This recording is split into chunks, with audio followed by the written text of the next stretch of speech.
Ang wedding na binabanggit ay hindi literal na wedding. Ito, hindi ito literal, kaya nga figuratibo eh.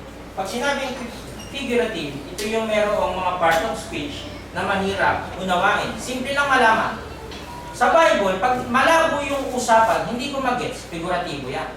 Pero pag nabasa mo literal, word for word, ay literal yan. Ano po? Pag naguguluhan ka, mabuti pa ang isang kamelyo'y makapasok sa butas ng karayo kaysa isang mayaman. Ha? Hindi ko maintindihan. Figuratibo mo. Kasi malabo eh.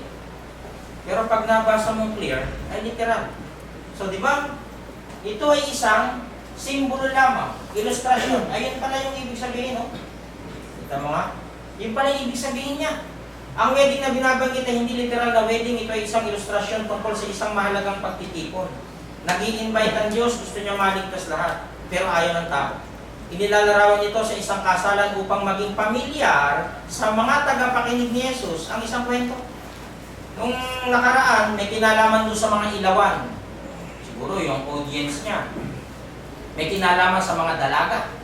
Sumunod, may kinalaman sa vineyard. Siguro ang audience niya mag-uubas. Ito naman, may kinalaman sa kasalan. So baka may mga mag-aano doon,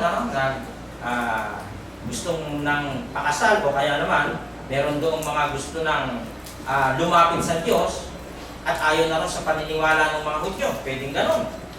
Kaya depende sa audience kung ano yung gagamitin na parabol. Ito ang kahulugan ng talinghaga, ang Diyos na may nag-aalok ng kaligtasan. Ayun na. Ano?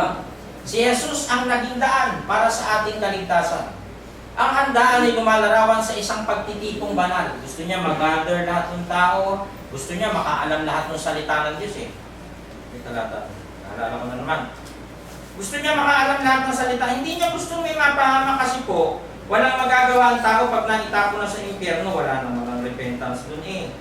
Kaya nga sabi, ito, 1 Timothy chapter 2 verse 4, ito yung reference, na siyang may ibig. Gusto ng Diyos eh, na ang lahat ng mga tao'y maligtas.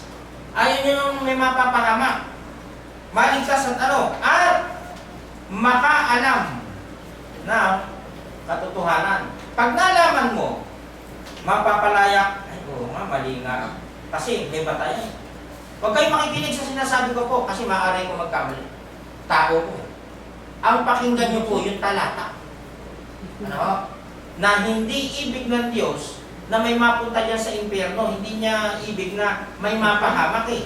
Kasi sa pagbabalik, magkakasa ang Diyos ng judgment. Ano po? Magkakasa siya eh. Kaya iniimbitahan niyo yung lahat, magbago na kayo ng buhay, magbago na kayo ng pananaw sa buhay. Wala kayong magagawa pag naitapong kayo sa impyerno. Hahatol ang Diyos pagdating ng panahon sa mga taong hindi sumampalataya at kumilala sa Kanya. So, eto na ang daan, no? I am the way, the truth, and the life. No one's come to the Father but by me.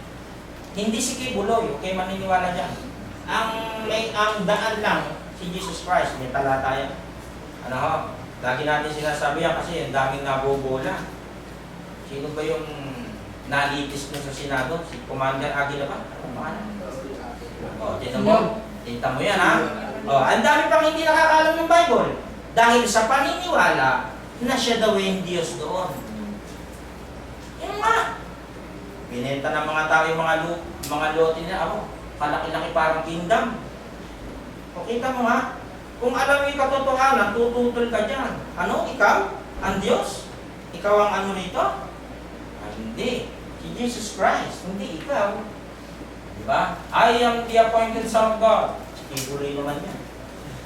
Huwag yung papaniwala po. Maraming manluloko. Ano ho? At ito, sinasabi natin, kaligtasan ng kaluluwa ang nakasalalay dito. Dapat may talata. Kasi pare-pareho natin namang hindi alam yan eh. Bakit? Ang Diyos ang nakakaalam yan. Kaya pinakita yung Word of God. Dapat may reference. So yung kasalan niya, nag-aalok siya sa bawat isa sa atin. Yan ay isang, ibig sabihin yan, pagtitipong banal, gano'n, ng mga ligtas. Ano? Nagsugo ang Diyos ng mga mag-iimbita sa kasalan. Diba? Ito yung kanina. So yung paralel niya, nag-imbita ang Diyos ng magdadala ng mga balita. Pinagpapatay sila. Ayan o. Ito yung mga nangangaral ng ang ebanghelyo na tatawag sa tao, gaya ng propeta, apostol at mga iba pang sinugo upang makaral ng salita ng Diyos sa verse 3 and 4. Si Moses, halos magreklamo si Moses. May mga nagtatangka pa na patayin si Moses. Ang nakalimutan nila, lahat ng sasabihin yung laban kay Moses, naririnig ng Diyos yan. Nagkakasala kayo dyan. Diba? Bakit? Tao ng Diyos yan, leader yan. Ano nangyari? Maraming ayaw sumunod kay Moses. O ito, kilala niyo to? Si Juan, sa isla ng Patmos.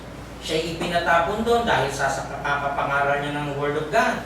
Ikinulong siya sa isang isla na parang yung movie na Alcatraz na napapaligiran ng mga pating ng hindi ka makakatakas. Ginawa ni Juan, nagsulat ng nagsulat. No, nakakulong na, nangangaral pa. Pag may bibisita, pinapadala niya yung sulat. O yan, pinagbabato si Esteban niya. Nanalangin, yung mga sinugod, pinagpapatay nila. Ngayon, lumalaman dito sa dalawang ito. Nung mga tao, ayaw namin ng kaligtasan. Ayaw namin, gusto namin malayang mabuhay. May free will kami, gagawin namin gusto namin. Wala kaming pakialam kung iti mali, tama o mali. Yan yung iba, no? Ito, sino to? Si Pablo. Diba? Nangangaral siya. Ang dami ng mga isinugo ng Diyos na pinagpapatay. Ayon sa verse 5 and 6 na hindi pinakinggan, hindi pinansin ang mga tagapagdala ng balita, kundi sila'y pinagpapatay ng mga taong nakarinig ng mabuting balita. Diba? Nakarinig na. Mabuting balita pa. Ang impact, hindi salvation wrath. Galit kami. Sinasaway nyo kami sa gusto namin gawin. Hindi namin magawa gusto namin. Ganun Ano po? Mateo 22:5-6. Pero hindi ito pinansin ng mga inimbitahan. Sabi dito. Ang iba'y pumunta sa bukid nila. Yung kaligtasang ino-offer ng Diyos. Alam ko na yan. Ayos na. No, in-ignore. At ang iba'y sa negosyo nila. Pasok na lang ako dito. Malaki pakita ko. Simba-simba. Hindi yung sisimba. Yan yung iba, di ba? Ang iba na may sinunggapan. Ang mga alipin ng hari. Ayan, mga servants. Ano raw? Hiniya at pinatay. But they paid no attention and went their way. One to his own farm, another to his business, and the rest seized his slaves and mistreated them and killed them.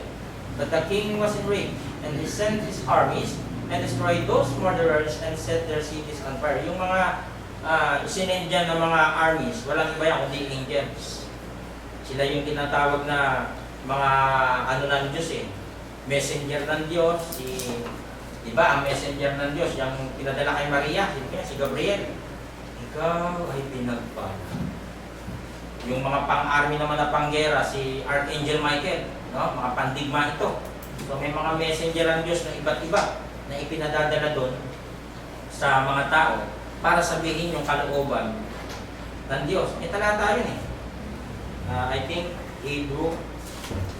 Mga espiritong tagapaglingkod ang sabi. Ano po? Natin kung makakita natin. Dahil pumapasok sa isip kong talata. Hindi ko lang